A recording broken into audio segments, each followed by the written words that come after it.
is my current Kydex Rivet Press. They call this one the Journeyman. I got this from knifekits.com, and it's pretty good. For what it is, it's not a bad press. I don't really want to say bad things about it, but it's kind of wearing out. I don't know if you can tell, but it's kind of bending there. There's a gap. Also, this bolt that holds that main arm on, that thing was coming loose all the time. I had to Loctite that, but fairly light duty press. Like I say, it did the job. It worked fairly well. I probably have 40 sheaths on this. But what I would like to do is see if I can take this, I'm going to take this die out, and I'm going to see if I can't machine a hole in the bottom of this ram from this arbor press that my wife got me for Christmas. And hopefully I can set this up to be my Kydex press. Alright, so the first part of the process here, we will disassemble this press and make sure I drill in the bottom side, not the top of that ram. And then I'll take that little die out of the other one, and right here I'm just laying out where the hole is going to go for the set screw that will hold that in place and kind of lock it. I'll drill that out later, but I just figure I should kind of get a mark on there. And I'm just pointing out these two dogs that hold the chuck onto the spindle of the lathe. The reason for that is that I had to change the chuck out, so I'm taking off the 3-jaw chuck here, and I'm going to be using a 4-jaw chuck. And if you've ever used a 4-jaw chuck, you know that they're kind of a pain in the butt to set up. With a 3-jaw, all 3 jaws move in and out at the same time in sync. Whereas with 4-jaw chucks, each one is independently adjusted. So when you're setting those up, you kind of have to go around and move each jaw independently, and it can be a real pain in the butt.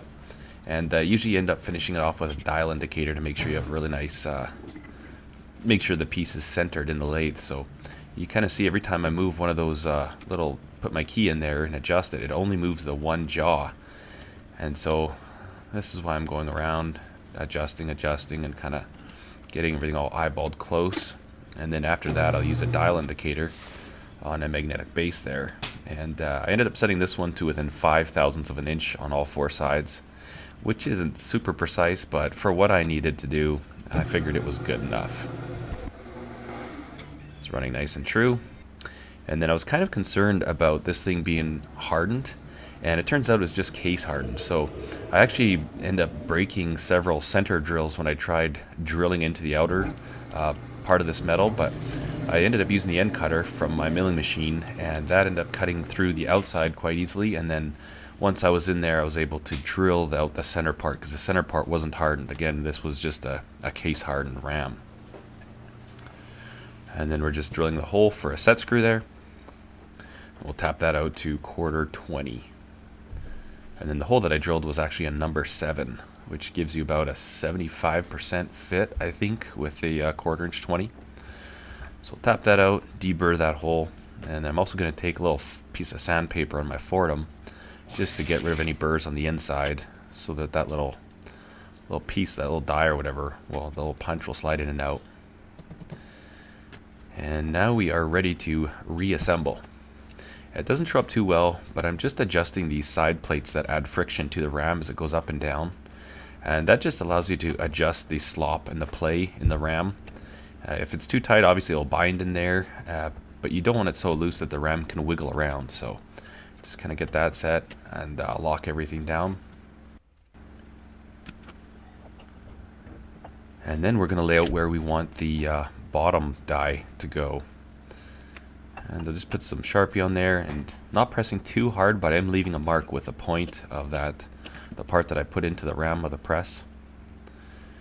And I'm going to measure this out, and it turns out that a 29/64 bit was a perfect fit for this. So this is just cast iron, so it drills out super fast, super easy.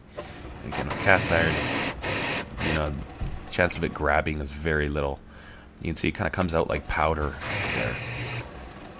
And just kind of drill that out, and then I'll deburr the edge so that the shoulder, no shoulder interference there. And it's just a nice snug fit, but it pops in and out by hand, but it'll stay in place, so I think that'll be good. And that looks like it's nice and centered, and it's kind of nice that I don't have to worry about moving around now. And just test it out, and it works fairly well. Alright, I think that looks pretty good. Really happy with how this turned out.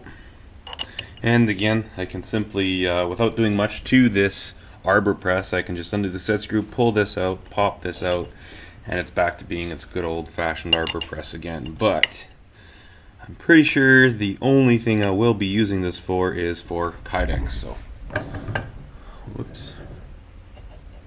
Pretty happy to have a nice Kydex press.